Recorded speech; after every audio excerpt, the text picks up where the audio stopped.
नमस्कार सम्पूर्णमा साथै शुभ बिहानी। हजुरहरु समक्षमा देखाउन चाहदैछु र हाम्रो सानो चाय बगैँचा र हजुरको पनि हर घरमा चाय बगैँचा छ।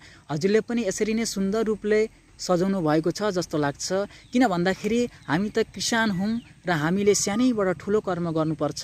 किन भन्दाखेरि कर्म कुनै पनि सानो ठुलो हुँदैन र मान्छेको विभाजन मात्र हो र कर्मले त मानिसलाई दर्बिलो बनाउँछ र कर्मले त मानिसलाई सद्बाटोमा लान्छ र कर्मले त मानिसलाई आफ्नो व्यक्तित्वको निर्माण सुन्दर रूपले गर्छ। त्यही भएर हरेकको घरमा बगैँचा छ। आज अत्यन्त राम्रो लाग्छ यो दृश्य हेर्दाखेरि।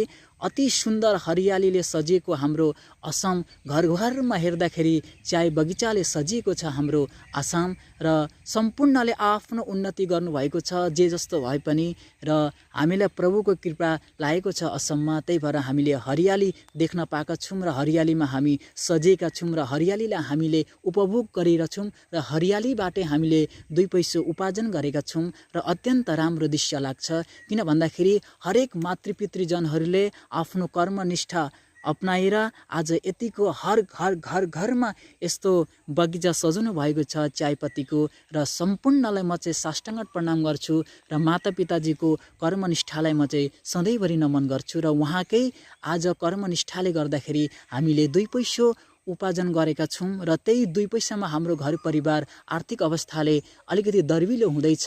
आजभन्दा भोलि दर्बिलो र भोलिभन्दा पर्सि दर्बिलो हुँदैछ र उहाँको कर्मनिष्ठालाई हामीले सधैँभरि साष्टाङ्ग प्रणाम गर्ने हो र उहाँको कर्मनिष्ठाबाट हामीले ठुलो शिक्षा लिएका छौं र कर्म कुनै पनि सानो ठुलो हुँदैन र कर्म त सद्मार्गमा लान्छ र मान्छेलाई कर्मले सद्मार्गमा लगेर मान्छेलाई दर्बिलो बनाउने कर्मको मात्र सार छ भनेर भनिन्छ। किन भन्दाखेरि कर्म बिना त केही पनि आनन्द हुँदैन र कर्मले नै मान्छेलाई आनन्द पार्छ र कर्मले नै मान्छेलाई दर्बिलो बनाउँछ र कर्मले नै मान्छेको भविष्य निर्माण गर्छ र कर्मलाई हामीले महत्त्व दिनुपर्छ। जुनै पनि कर्म गर्दाखेरि दिल लगाएर गरियो भने सानै कर्मबाट ठुलो कर्म हुन्छ भनेर भनिन्छ।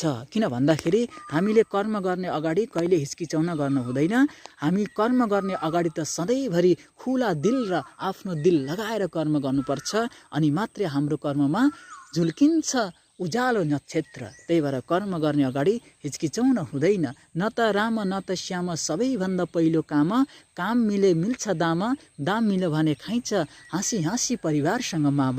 त्यही भएर कर्म गर्ने अगाडि हामी सधैँभरि धैर्यवान हुनुपर्छ र आत्तिन हुँदैन, तातिन हुँदैन, मातिन हुँदैन, सबैको भलो चिताउनु पर्छ र विश्वको कल्याण चिताउने भाषाहरू हामी बोलीको नजरले र कर्मको निष्ठाले बोल्नुपर्छ।